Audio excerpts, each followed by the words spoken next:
Bonjour, bonsoir, je suis content de vous retrouver. Aujourd'hui, on parle de mémoire, on parle de fonction cognitive, on parle du fait de garder son cerveau actif et je suis vraiment très, très heureux d'aborder ce sujet-là. Et vous vous en doutez, je n'aborderai pas ce sujet-là seul. On a vraiment l'immense privilège d'être accompagné par Gilles Bergeron, qui est un expert en santé, en psychologie cognitive, oui, qui est l'auteur de livres à succès. Bonjour Gilles, ça va bien? Bonjour Denis, ça va très bien. Merci d'être là. Et je dis tout de suite que les informations, les conseils aussi qu'on va vous donner aujourd'hui, vous allez en trouver plusieurs dans les livres de Gilles qui s'intitulent tous Cerveau actif et il y a vraiment différentes déclinaisons. Vous en voyez quelques-uns. Je vous recommande vraiment très chaudement ces livres-là. Comment mieux retenir les choses?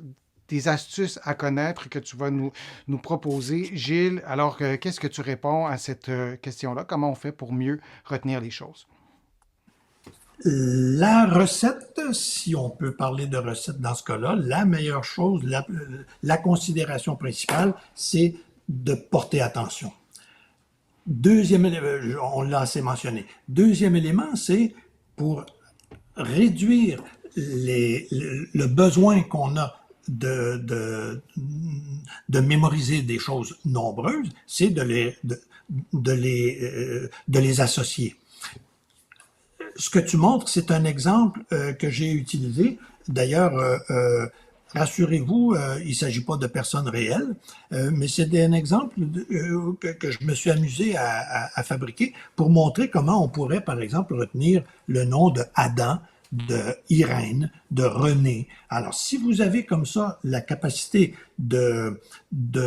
d'imaginer quelque chose pour retenir le nom de la personne en associant une caractéristique de son visage à son nom ou à une caractéristique de son langage ou de ses mouvements, ben voilà autant d'associations que vous pouvez faire qui vont vous aider parce que la mémoire est associative. Donc, si on peut associer les choses, voilà autant de méthodes qui permettent d'y arriver. Alors, le premier truc dont je parlais, c'est de prêter attention. Comme je le mentionnais, la personne se nomme, portez attention à son nom, euh, attardez-vous au nom de la personne avant de passer à autre chose. Deuxième, c'est d'associer, essayer de créer des liens, répéter le nom de la personne, c'est extrêmement important aussi. Réviser, c'est-à-dire de réapprendre. On sait par exemple que apprendre une chose une première fois, ça vaut pas très cher. Si vous la réapprenez le lendemain, ça vaut beaucoup mieux. Si vous la réapprenez plusieurs fois, c'est une excellente façon de la retenir à long terme. Donnez un sens aussi à ce que vous avez à mémoriser. Si vous avez plusieurs éléments, on pense par exemple à une liste d'épicerie, une liste de courses qu'on a à faire. Ben, si vous pouvez créer un lien entre les différents Hum, items que vous voulez retenir, vous en faites une histoire, vous en faites une hum. image mentale, si possible même farfelu, vous mettez les choses une dans l'autre, vous les mettez en combinaison, etc. Ça va être d'autant plus facile de les maintenir en mémoire que vous les aurez associés de manière durable. Évidemment, il ne faut pas négliger les dispositifs, prendre des notes, utiliser un calendrier, un pilulier. J'utilise, moi, depuis des années, des décennies, j'utilise des cartons sur lesquels noter mes choses, que je garde constamment dans ma poche. Il y a le moyen que vous trouvez, c'est le vôtre et c'est le meilleur. Mais donc, faut pas négliger les façons de supporter sa mémoire parce que elle est faillible, évidemment. On peut trouver des trucs, on peut faire en sorte de Mhm. moins oublier, mais on va de toute façon oublier un jour ou Oui, l'autre. oui, c'est sûr. Et Essayons en d'oublier fait, le moins possible. et tu nous donnes quoi? Il y a 7 trucs qui sont là, 7 astuces, et tu nous les as expliqués clairement. Moi, j'invite les internautes qui écouteront la vidéo en rediffusion à mettre la vidéo à pause et à écrire ces trucs-là parce que c'est vraiment aidant. J'ai fait une brève incursion en théâtre, j'ai étudié en théâtre, et de répéter un texte, pas de le répéter en tentant de le mémoriser, seulement de le répéter, et on le mémorise sans faire d'effort. Souvent, ça se mémorise vraiment tout seul. Donc, je donne cet exemple-là, mais chacun de ces trucs-là nous aide vraiment à te parler aussi de donner un sens. Ça nous est probablement tous déjà arrivé d'entendre une publicité, et je ne vous demanderai pas de nommer une publicité, mais vous pourriez presque le faire. Une publicité qui nous a fait rire, mais vraiment.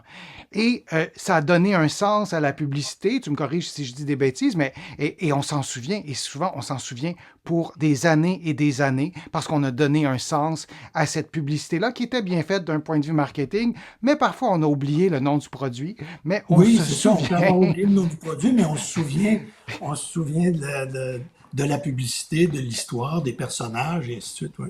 Exact. Donc, c'est des trucs qui sont vraiment intéressants, qui sont en fait assez simples à mettre en pratique, mais je pense que Oui. de les écrire et de les répéter, justement, pendant peut-être quelques jours. Faites-le aujourd'hui, faites-le demain, faites-le après-demain. Et tu nous as déjà dit aussi, Gilles, que de retenir 7 choses ou 7 chiffres, en tout cas, le cerveau est quand même peut-être capable, dans sa mémoire à court terme, de jongler avec ça. Alors moi, je te soupçonne de nous avoir donné 7 trucs parce que c'était plus facile à retenir que de nous en donner 14. Alors, comment mieux retenir les choses? Tu nous as donné des astuces qui sont vraiment très, très aidantes et très pertinentes. Je vous remercie vraiment d'avoir participé, d'avoir posé vos questions et de continuer à poser vos questions. On va les lire, on va les garder en banque. De mon côté, vous le savez, je lis toutes vos questions pour toutes mes vidéos.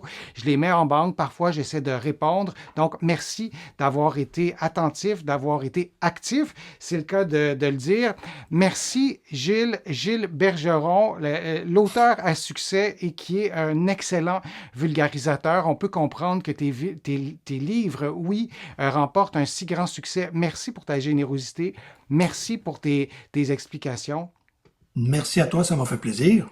Et je rappelle que les informations qu'on vous a données aujourd'hui, ben, il y a beaucoup de ces informations-là qui sont dans les livres de Gilles qui s'intitulent tous Cerveau actif et il y a plusieurs déclinaisons, il y a plusieurs formats. Ils sont vraiment hyper intéressants. Vous allez les retrouver ici au Québec, au Canada, mais aussi de l'autre côté de l'Atlantique. Je vous dis à un prochain direct, à une prochaine vidéo et à très bientôt.